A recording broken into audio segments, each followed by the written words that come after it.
The alarm bells rang through the command center on Station 7. Admiral Kate Morrison stood at the large screen watching red dots move across the star map. Each red dot was a Vexthan battle group. Each one meant another human colony was about to die. "How many ships this time?" Kate asked her aide. 200, ma'am. They hit the Kepler system 3 hours ago. No survivors from the outer colonies. Kate closed her eyes. The Vexthan Empire had been cutting through Coalition space like a hot knife through butter.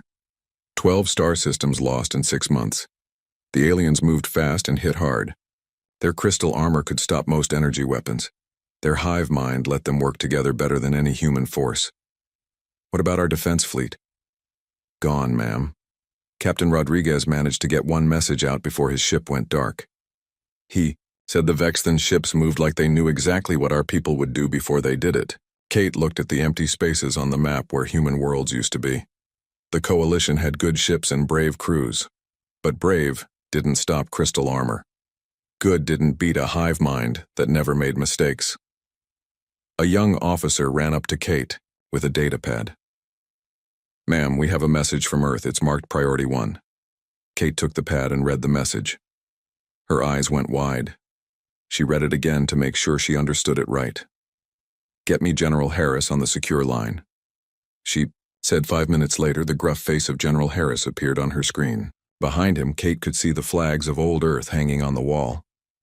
"Kate, I assume you got our message," Harris said. "Sir, with respect, are you out of your mind? These men are old. Some of them are 70 years old. They should be sitting on porches, not fighting aliens." Harris laughed. It was not a happy sound. "Kate, do you know what Frank Davis did during the Mars campaign?" "I know he was there, sir. He held Hill 47 for 3 days with 12 men against 2,000 rebels. When relief finally came, they found Davis still alive in a bunker made of dead bodies. He was eating rebel rations and cleaning his rifle." Kate looked at the datapad again. The list of names was short, only 57 men and women, but their service records went on for pages. Mars, Europa, Titan, the Belt Wars, the AI Uprising. These people had been fighting for longer than most. Coalition officers had been alive. "Sir, the brass won't like this. Command thinks humans are too soft for real combat. They only let us join the Coalition because we had good ships." "Let me worry about the brass," Harris said. "These volunteers know what they're getting into. They've all lost family to the Vexthan." "And Kate?" "Yes, sir." "Don't let anyone call them soft." The connection ended. Kate looked at the list again. Colonel Frank Davis, age 68. Staff Sergeant Roy Palmer, age 71. Sergeant Major Ben Clark, age 65. The youngest person on the list was 54. Kate's aide looked over her shoulder. "Ma'am, surely this is some kind of joke?" "No joke, Lieutenant.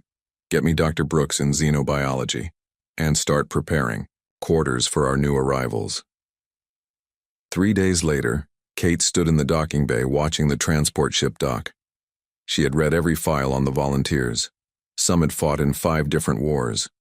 Others had spent 30 years in special operations. All of them had volunteered to come back to active duty when they heard about the Vexthan attacks. The airlock opened, and the first person out was Colonel Frank Davis. He was tall and thin with gray hair and deep lines around his eyes. He moved, like a man half his age. Behind him came the others. Men and women who had spent their lives learning how to kill things that didn't want to die. "Colonel Davis," Kate said. "Welcome to Station 7. Davis looked around the docking bay. Young Coalition officers stared at the old humans with curious eyes. Some of them were trying not to smile. "Thank you, Admiral," Davis said. "My people are ready to work." "Colonel, I have to ask, why are you here? You could be home with your families. Safe." Davis looked at Kate with eyes that had seen too much death. "Admiral, I have grandchildren on New Texas. My youngest granddaughter just turned 6. She likes to draw pictures of spaceships." He paused. "The Vexthan burned New Texas last week. They don't take prisoners. They don't leave survivors." Kate felt cold. She had not known about Davis's family. "These volunteers," Davis continued, "we've all lost people. And we're all too old to start over. But we're not too old to finish this. Dr. Helen Brooks appeared, at Kate's side. She was the Coalition's best expert on alien biology. Colonel, I've prepared briefings on Vexithan physiology and tactics. Their crystal armor is nearly impossible to penetrate with standard weapons. Davis smiled. It was not a nice smile. Doc, we've been fighting things that were hard to kill since before you were born. Crystal armor doesn't stop everything. What do you mean? Kinetic weapons, explosives, fire, gravity. Physics doesn't care how fancy your armor is. Dr. Brooks looked confused. But kinetic weapons are primitive. No one uses those anymore. No one in the Coalition uses them, said Roy Palmer. He was a big man with scars on his hands from handling explosives. But humans have been very good at killing things for a very long time. We just forgot how to do it the old way. Kate watched the veterans talk with Dr. Brooks. They asked simple questions about Vexthan weak points. They wanted to know about their communication systems. They asked about supply lines and command structures. These were not the questions of desperate old men. These were the questions of predators studying their prey. That night, Kate found Davis in the observation deck looking out at the stars. He was holding a picture of a little girl drawing spaceships. Second thoughts, Colonel? No, ma'am. Just remembering why we're here. He put the picture away. Admiral, tomorrow we start training your people. We're going to teach them how humans really fight. And how is that? Davis looked out at the stars where the Vexthan fleets were moving toward more human worlds. Dirty. The transport ship New Haven dropped out of hyperspace above Arcturus Prime. Through the viewports, the planet looked like a giant crystal. Spires of blue and purple crystal rose from the surface. The Vexthan had turned the entire world into a fortress. Colonel Frank Davis stood in the ship's briefing room with his team. Around the table sat the 57 human volunteers. Their faces showed no fear. These people had seen worse things than crystal planets. Listen up, Davis said. Intelligence says there are 50,000 Vexthan warriors down there. They've been building those crystal cities for 3 months. Coalition forces tried to take this planet twice. Both times they got slaughtered. Captain Joe Murphy raised his hand. He was 62 and had gray in his beard. What makes them think we'll do better? Because we're not going to fight them the way the Coalition does, Davis said. We're going to fight them the way humans do. The ship's captain, a young Centauri named Veltar, looked nervous. Colonel Davis, with respect, the Vexthan have superior numbers and defensive positions. Standard military doctrine suggests a siege approach. Sergeant Major Ben Clark laughed. He was 65 with burn scars on his arms from Europa. Son, standard military doctrine is what got 50,000 Coalition troops killed here. We don't do standard. Staff Sergeant Roy Palmer opened a case full of weapons. But these were not the energy rifles that Coalition forces used. These were old human weapons. Kinetic rifles, explosive charges, combat knives, chemical incendiaries. A young Coalition officer stared at the weapons. These are antiques. They're hundreds of years old. Antiques that work, said Lisa Ward. She was 60 and had been a sniper on Titan. Energy weapons bounce off crystal armor, but a solid slug going fast enough will punch through anything. Dr. Brooks looked at the tactical display. Colonel, the Vexthan communicate through vibrations. In their crystal structures. They'll know you're coming long before you reach their positions. Good, Davis said. I want them to know we're coming. The landing craft touched down in a rocky area 20 kilometers from the nearest crystal spire. The veterans moved quickly and quietly. They carried heavy packs full of old-fashioned gear. No energy signatures to detect. No electronic signals to track. The first Vexthan patrol found them 3 hours later. The aliens moved through the rocks like giant insects. Their crystal armor caught the light from Arcturus Prime's twin suns. There were 12 of them. They had mandibles like scissors and compound eyes that could see in all directions. The patrol leader sent a signal through the crystal network. Small creatures detected. Appears to be new Coalition species. Soft flesh. Primitive weapons. Will eliminate and continue search. The Vexthan moved toward the human position with confidence. They had fought Coalition forces before. The aliens were predictable. They used energy weapons that couldn't penetrate crystal armor. They followed standard tactics that the hive mind could counter easily. The first Vexthan died when Lisa Ward put a rifle bullet through its head from 800 meters away. The crystal armor stopped energy weapons, but it cracked like glass when hit by a solid projectile moving at 3 times the speed of sound. The patrol scattered, looking for cover, but Roy Palmer had placed explosive charges in the rocks around them. The charges were not high-tech plasma bombs. They were simple chemical explosives that turned rock into deadly fragments. 3 more Vexthan died in the explosions. The survivors tried to retreat, but Carl Stone and Joe Murphy were waiting for them. The medic and the captain moved like young men, using combat knives and short-range firearms to finish the patrol. The entire fight lasted 4 minutes. The patrol leader lived long enough to send one final message through the crystal network before Ben Clark crushed its head with a warhammer. The message was confused and frightened. New creatures fight wrong, not following patterns, using dead weapons that work. Cannot predict their actions. Davis gathered his team. That was just a taste. Now they know we're here.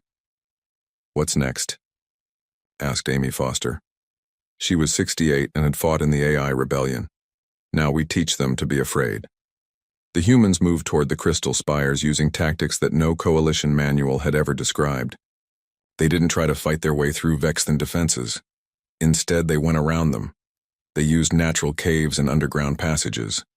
They moved at night when the crystal network transmitted poorly. Captain Murphy led a team that set fires in the chemical processing plants the Vexthan used to make their armor. The fires couldn't be put out with energy weapons. They burned hot and spread fast. Lisa Ward picked off individual Vexthan from impossible distances. She used bullets that tumbled after they hit, causing massive internal damage. The aliens had never faced projectile weapons before. They didn't know how to defend against them. Roy Palmer and his demolition team destroyed 3 communication spires using explosives that worked by simple chemistry. No complex electronics to detect or jam, just chemicals that wanted to explode. When mixed together, the Vexthan garrison commander sent increasingly desperate messages to the fleet.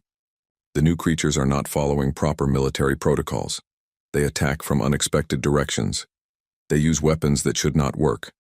Our casualties are mounting, and we cannot predict their movements.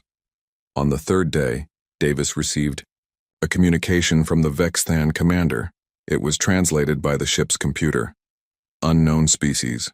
We request parley. Your methods of warfare are not acceptable under galactic conventions.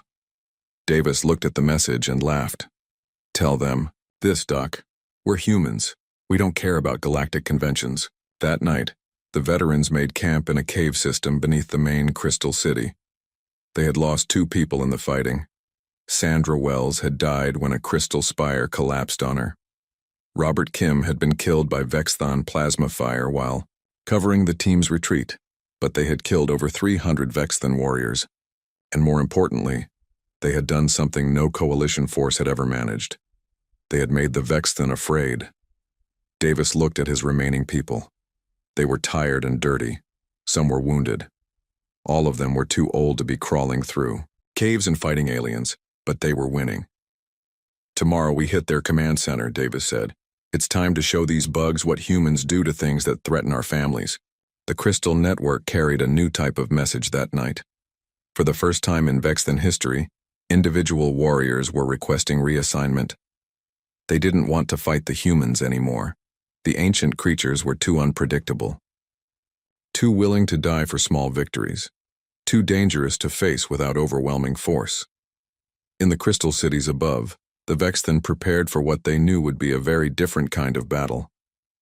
The news spread through the Vexthan Empire like a disease. Commander Zixtal read the reports from Arcturus Prime 3 times before he believed them. A small force of unknown creatures had killed 600 Vexthan warriors in 5 days. Not with superior numbers or advanced technology, but with primitive weapons and impossible tactics. Show me the tactical recordings, Zixtal ordered his intelligence officer. The hologram displayed the battle footage. Zixtal watched human soldiers move through crystal cities like ghosts. They appeared in places where no coalition force had ever gone. They used weapons that worked by burning chemicals and throwing metal projectiles. They seemed to ignore their own safety while focusing completely on killing Vexthan. These creatures, Zixtal said slowly. They fight like the old death songs describe. His intelligence officer's mandibles clicked nervously. Sir? Before we conquered the outer worlds, our ancestors sang of creatures that brought ending. They were small and soft, but they remembered every way to cause death. They fought not just with weapons, but with the accumulated knowledge of countless wars. The hologram showed an old human female using a chemical explosive to bring down an entire crystal spire. She died in the explosion, but her death killed 50 Vexthan warriors and destroyed a major communication node. Request immediate reinforcements for Arcturus Prime, Zixtal said, and send a message to all fleet commanders. We are fighting something new. Back on Arcturus Prime, Colonel Davis led his remaining 43 volunteers through the underground tunnels beneath the main crystal city. They had been fighting for a week now. The Vexthan had stopped sending small patrols. Now they moved in groups of 50 or more, always with heavy armor support. But the humans adapted. They always adapted. Murphy, what's your count? Davis asked over the comm. 87 confirmed kills, Captain Joe Murphy replied. These bugs are getting smarter, though they're setting traps. Good, said Sergeant Major Ben Clark. Smart enemies make mistakes when they're scared. The team moved through a natural cave system that connected to the Crystal City's foundation. Lisa Ward had found the caves 2 days ago, while running from a Vexthan hunting party. Now they were the humans' highway through enemy territory.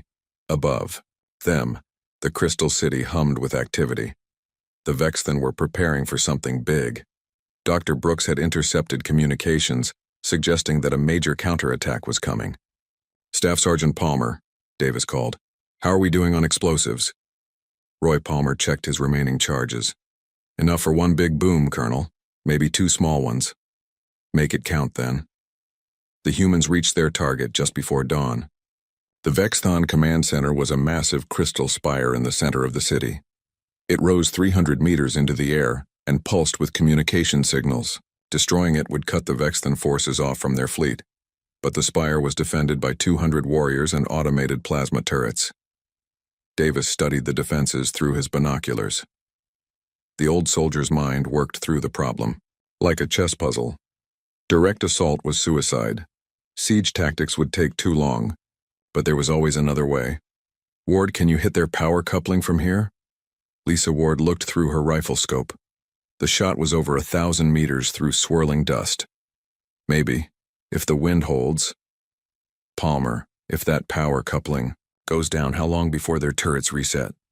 30 seconds, give or take. Clark, can your people cover 30 seconds of open ground? Ben Clark smiled grimly. Colonel, my people can cover 30 seconds of hell if they have to. Davis looked at his team. These men and women had followed him through Mars, Europa, and Titan. They had followed him into retirement and back to war. He knew that some of them would not survive the next hour, but they would win. Humans always found a way to win. Listen up, Davis said. The Coalition thinks we're too old for this. The Vexthan think we're too primitive. They're both wrong. We're not too old. We're experienced. We're not primitive. We're proven. Today we show them what happens when you threaten human families. The attack began with Lisa Ward's rifle shot. The bullet traveled over 1 kilometer and punched through the power coupling like it was made of paper. The plasma turrets shut down instantly. Roy Palmer's demolition team ran for the spire. They carried enough explosives to bring down a mountain. The charges were old-fashioned chemical bombs that worked whether or not the enemy had electronic jamming. The Vexthan warriors poured out of the spire like angry wasps. They moved in perfect coordination, their hive mind allowing them to act as one organism. But the humans had fought hive minds before. Carl Stone and Amy Foster provided covering fire with automatic weapons. Their bullets couldn't penetrate crystal armor easily, but they could crack it. And cracked armor was weak armor. Ben Clark led a direct assault on the spire's main entrance. His team used shotguns and warhammers, weapons that worked at close range where crystal armor was weakest. They fought like berserkers, trading wounds for kills. Joe Murphy took his team around the back of the spire. They used grappling hooks and climbing gear to scale the crystal walls. The Vexthan had never seen enemies attack from above before. The battle lasted 27 minutes. When it was over, the great crystal spire was a pile of rubble. Roy Palmer had detonated his charges from inside the structure, dying in the explosion that brought down the entire command center. The surviving humans regrouped in the ruins. They had lost 8 more people in the attack, but they had cut the Vexthan garrison off from their fleet. The crystal network was silent. Davis received a message on his comm unit. It was from Admiral Morrison on Station 7. Colonel, we're detecting massive Vexthan fleet movements. Looks like they're sending everything they have to Arcturus Prime. How many ships? Davis asked. Over 1,000. Colonel, you need to evacuate. Your mission is complete. Davis looked at his remaining 35 volunteers. They were wounded and tired. They had accomplished more than anyone thought possible. They had proven that humans could fight the Vexthan and win, but Davis thought about his granddaughter's drawings, about all the human children who would never grow up if the Vexthan Empire wasn't stopped. Negative, Admiral, Davis said. We're not leaving. Colonel, be reasonable. You can't fight 1,000 ships with 35 people. Davis smiled. It was the same smile he had worn on Hill 47 during the Mars campaign. The same smile he had when impossible odds just made him more determined. Admiral, we're not fighting 1,000 ships, we're fighting the fear that drives them. And fear is something we can beat. The comm went silent. Above Arcturus Prime, the Vexthan fleet began to arrive. Ship after ship dropped out of hyperspace, until the sky was dark with alien vessels.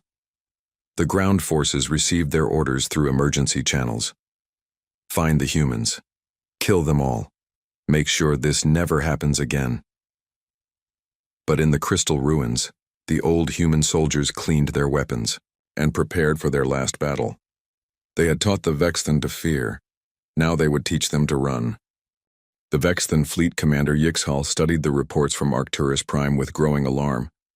In 10 days, 35 primitive creatures had killed over 2,000 of his warriors. They used simple weapons that worked by basic physics. They employed tactics that made no sense to the collective consciousness. But what worried Yixhal most was the effect these humans were having on his troops. Show me the psychological evaluations, he ordered. His science officer activated the holographic display. Commander, we have documented cases of individual warriors refusing combat assignments. They claim the humans are unnatural and remember too much death. Yixhal clicked his mandibles in frustration. The Vexthan had fought dozens of species across the galaxy. They had perfected warfare through their collective mind. Each warrior knew instantly what every other warrior was thinking. Perfect coordination, perfect tactics. But the humans broke that perfection. They did things that no rational being would do. They sacrificed themselves for small victories. They fought with the fury of cornered animals, but the patience of apex predators. Sir, the communications officer reported, we're receiving strange transmissions from the planet's surface. What kind of transmissions? The humans are broadcasting on our military frequencies. It appears to be some form of psychological warfare. The bridge speakers crackled to life. A human voice filled the command center, speaking in broken but understandable Vexthan. Attention, Crystal Heads, this is Staff Sergeant Nina Ross, Human Colonial Marines. We know you're listening. We know you're scared. You should be. Yixhal felt something he had never experienced before. The collective consciousness carried emotions from individual warriors to the entire fleet. And what he felt now was fear. We've been killing things like you for 3,000 years, the human voice continued. We burned the forests of Earth to kill our enemies. We poisoned the skies of Mars to win a war. We threw asteroids at our own colonies to stop an AI rebellion. We are very good at ending things that threaten our families. The transmission cut to recordings of human battle cries, screaming voices that sounded like hunting calls. The sounds triggered something primitive in the Vexthan nervous system. Their ancestors had faced predators that made similar sounds. Turn it off, Yixhal ordered. But the damage was done. Throughout the fleet, individual warriors were feeling something the collective had never experienced. Personal terror. The knowledge that death was coming and could not be stopped. On the planet's surface, Sergeant Nina Ross finished her broadcast and turned to Colonel Davis. She was 63 with scars from the Belt Wars and a voice that could carry across a battlefield. Think that rattled them, Colonel? Davis checked his remaining ammunition. 23 bullets for his rifle, 2 grenades, 1 combat knife that had been with him since Mars. Ross, you just declared war on an entire species using their own communication system. I'd say that counts as rattling them. The humans had taken position in the ruins of the Crystal City. They had no air support, no heavy weapons, and no way off the planet. In 12 hours, 50,000 Vexton ground troops would land and begin hunting them. But Davis had fought worse odds before. Listen up, he called to his remaining team. Intelligence says they're landing everything they have. Shock troops, heavy armor, air support. They want us dead so bad they're risking their entire garrison. Captain Joe Murphy laughed. He was cleaning his shotgun with the careful attention of a man who knew his life depended on it working perfectly. Sounds like we got their attention. The question is, said Ben Clark, what do we do with it? Davis pulled out a hand-drawn map of the Crystal City. The old soldier had been studying the terrain for days, looking for advantages. They'll come at us in waves.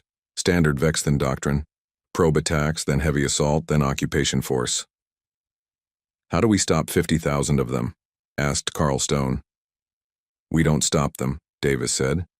We break them. Lisa Ward looked up from her sniper rifle. Explain. The Vexton fight with their collective mind.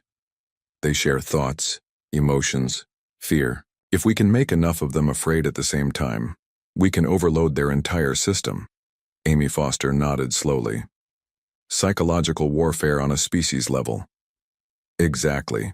We don't have to kill 50,000 warriors. We just have to scare them so badly that their hive mind can't function. The plan was insane. It depended on timing, luck, and the hope that 70 years of human warfare had taught them something about fear that the Vexton had never learned. The first wave hit at dawn. 2,000 Vexton shock troops landed in the ruins and began searching for the humans. They moved with perfect coordination, each warrior knowing exactly where the others were positioned. But the humans had prepared the battlefield. Lisa Ward's first shot took out a squad leader from 1,500 meters away. The warrior's death sent a shock through the collective consciousness. But before the others could respond, explosions erupted throughout the ruins. Roy Palmer had left behind dozens of booby traps before his death. Chemical bombs hidden in rubble.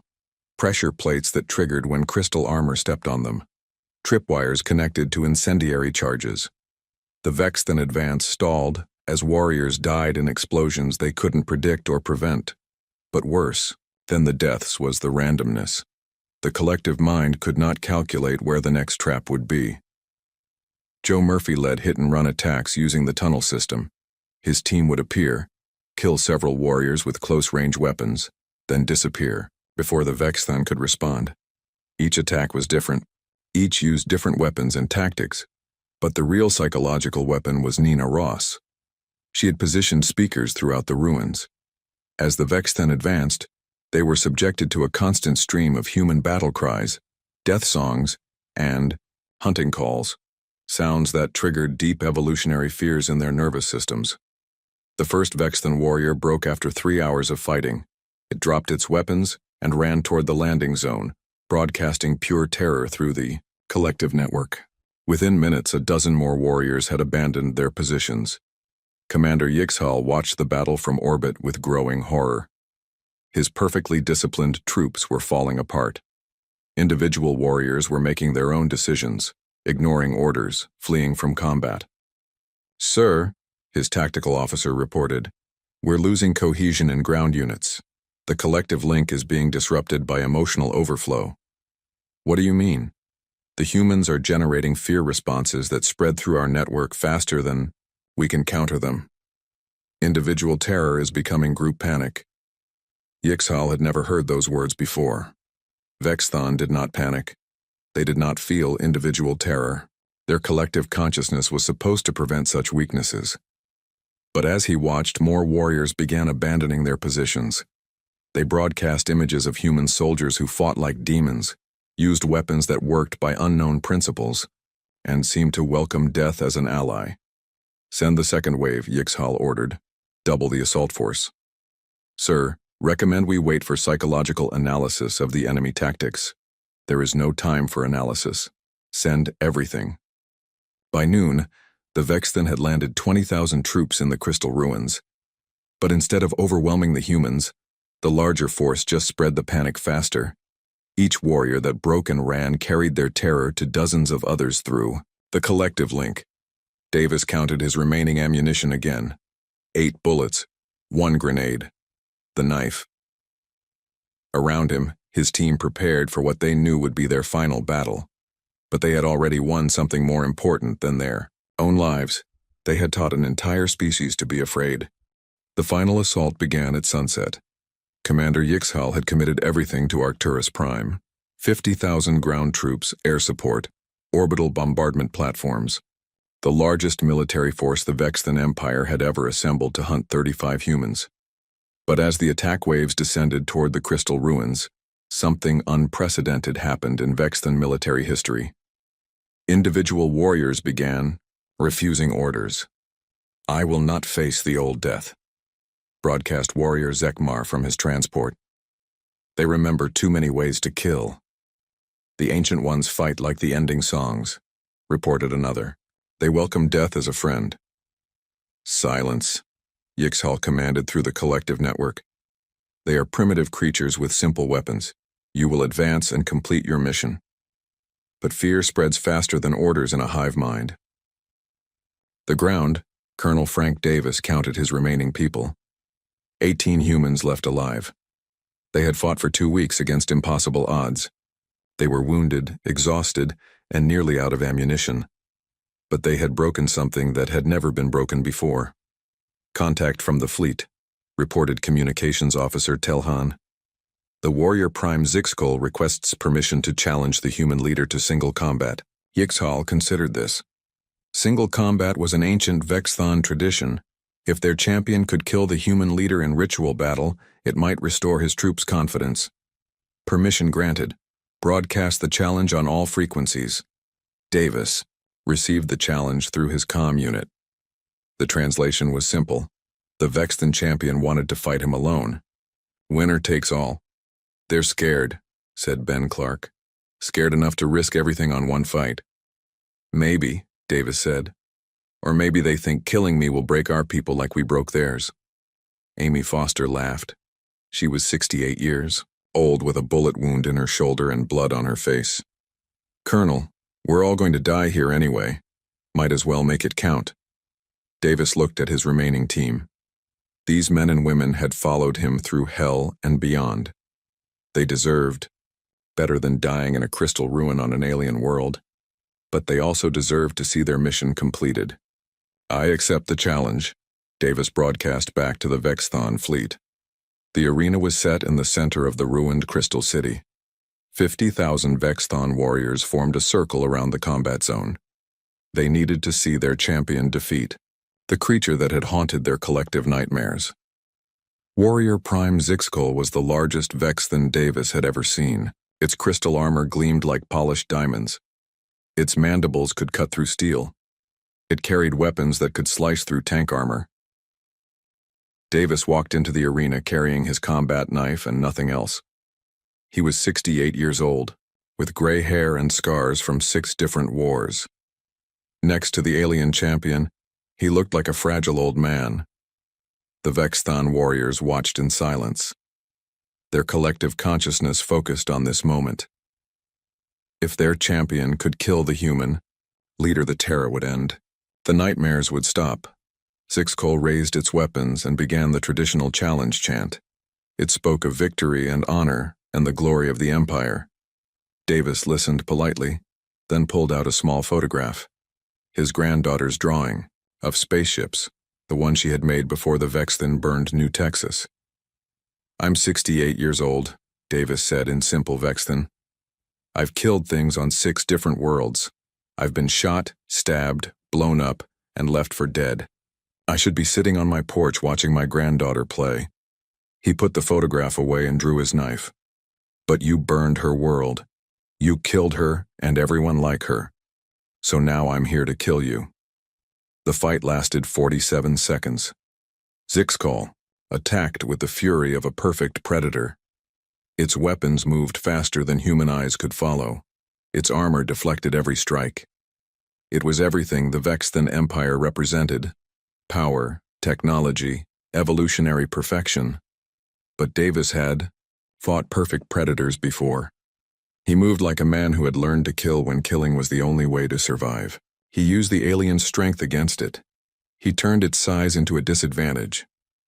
When Zixcol's weapons cut deep gashes in his arms and chest, Davis used his own blood to blind the creature's compound eyes. The killing blow came when Davis grabbed one of Zixcol's mandibles and used his combat knife to cut through the neural connections at the base of its skull. The warrior prime died instantly, its perfect body collapsing like a broken machine. Davis stood over the corpse, bleeding from a dozen wounds. He looked around the arena at 50,000 alien warriors who had come to watch their champion restore their courage. Instead, they had watched an old human kill their greatest fighter with a knife and 70 years of experience.